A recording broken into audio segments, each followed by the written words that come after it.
Immunization, a simple yet powerful tool that has saved millions of lives. In Uganda, routine immunization services have transformed communities, protecting children from deadly diseases and giving them a chance to thrive. But not everyone has been reached. This is the story of Uganda's routine immunization journey, a story of hope, resilience, and the impact on those who have benefited and those who have missed out. Initially, we were confined to hospitals and health centers initially. But you could see that there were few health centers at that time. So there would be very long distances for people to come from their villages to go to these places.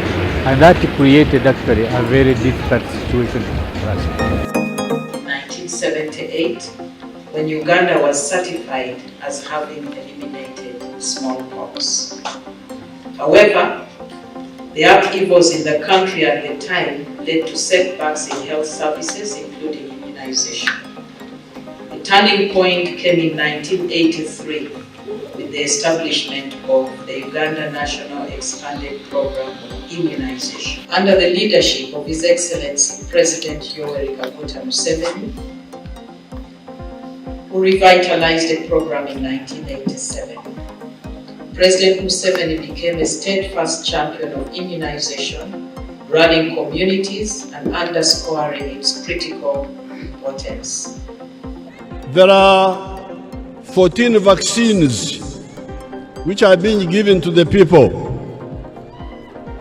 We started with 6, there are now 14. That's why you hear that some of the sicknesses have disappeared. Polio, tekyawulikika, kawari, smallpox is no longer heard of. Orunkusense, measles, no longer heard of. Or from what? From the line of Bona Bagemewe. Immunization for all.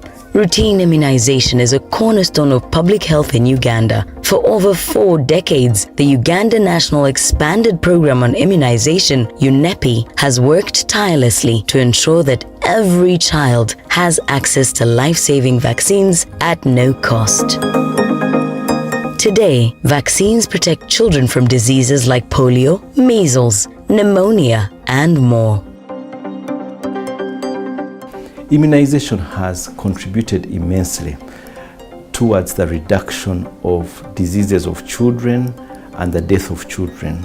And indeed, these days it is difficult to find, it's not common to find young children dying unnecessarily in hospitals or in homes, because most of the diseases that used to affect them, which include pneumonia, which include diarrhea, which include measles, and all those are now vaccinated against.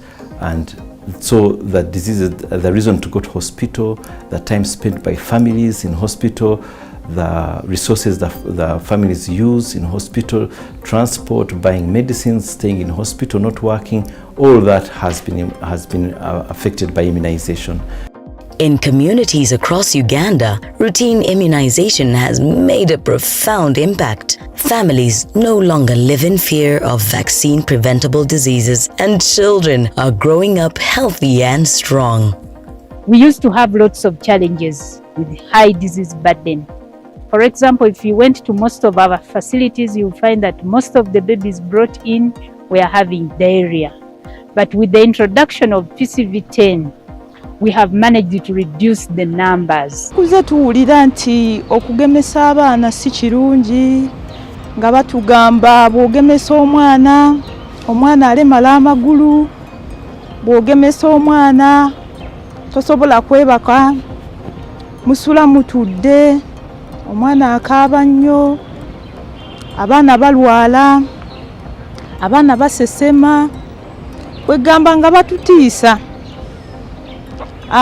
Naye essaawa eno nze kati guno gwakubiri ng'owange mugemesa. naye sinnalaba buzibu bwonna bw'afuna kuba mulamu bulungi. Mpozi kano ka temperature akajja azini kali nomo kya bulijjo. Nze ngamba buli muzadde wenna ali eyo kyandibadde kikukakatako nnyo n'otwala omwana wo ne bamugema. Despite the progress, some children still miss out on routine immunization. In remote and underserved communities, access to vaccines remains a challenge. For these families, the consequences can be devastating. Last financial year, the infant mortality rate of Mukono district was at 16 per 1,000 live births. And then the child mortality rate was at around 20 per 1,000 live births. All this is majorly attributed to immunization of these children. Uganda is working hard to overcome barriers to immunization. From mobile outreach programs to community sensitization campaigns, health workers are going the extra mile to ensure no child is left behind. The entire health sector has been supportive, right from the ministers and the entire administration. And of course the entire structure, looking at the local governments, the leaders of local governments, both administrative, technical, and then the political leaders at that level. The involvement of these leaders has been instrumental in mobilizing members of the public, but of course also in mobilizing support at national level, but of course also within the different local governments.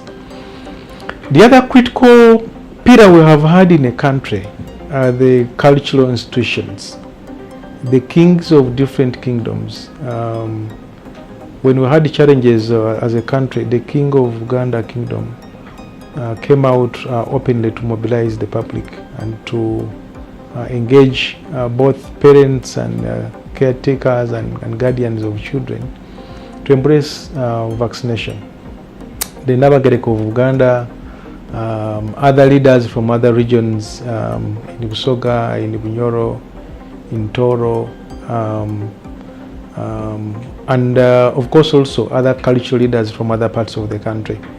So they have been instrumental in their geographical areas, but of course also at national level. So there is improved survival of children, but also children who receive immunization are much more healthier.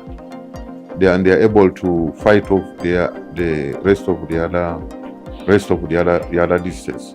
So we, as a ministry, is one of those key prevention strategies which we would want that the community should be able to embrace so that we can be able to do that. Routine immunization is central to Uganda public health strategy, in that is aligning with the national goals to reduce hospital admissions, but also improve resilience against disease.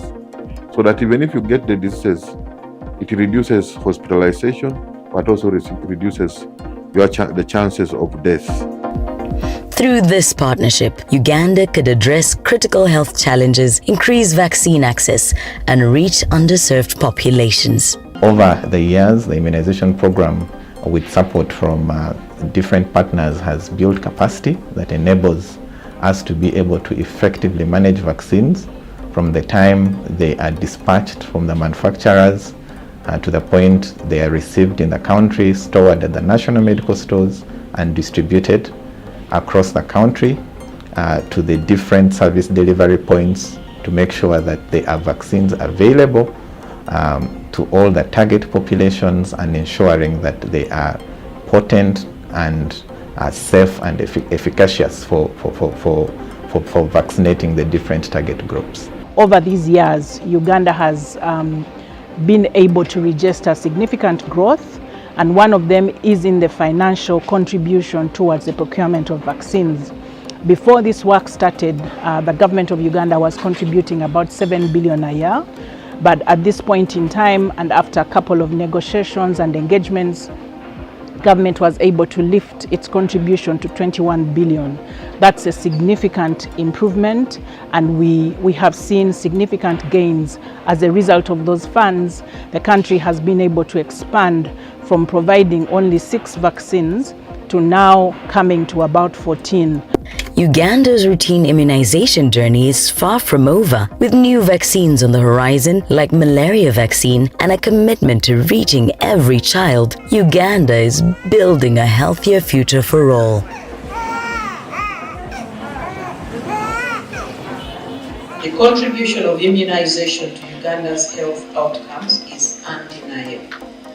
Over the decades, we have seen a significant decline in child mortality rates over the past 2 decades, that is 2000 to 2022. Infant mortality dropped from 88 per thousand live births to 36 per thousand live births.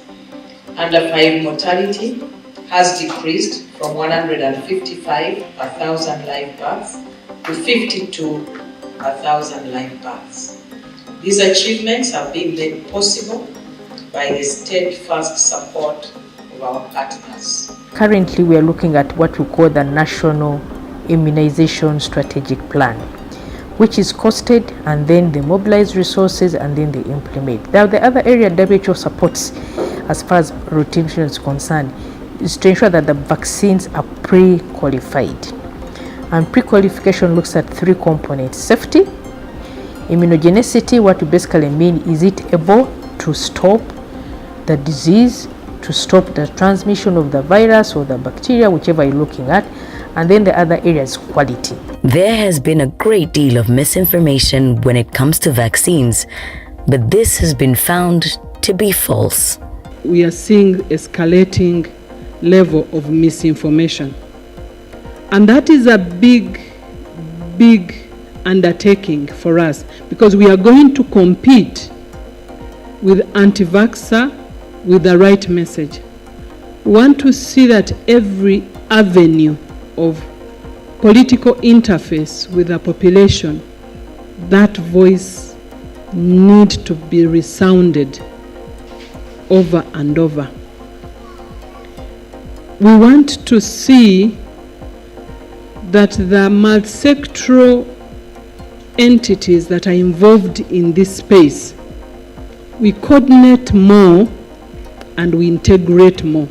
Uganda has 13 antigens currently in the routine immunization schedule and has introduced the 14th antigen, the malaria vaccine.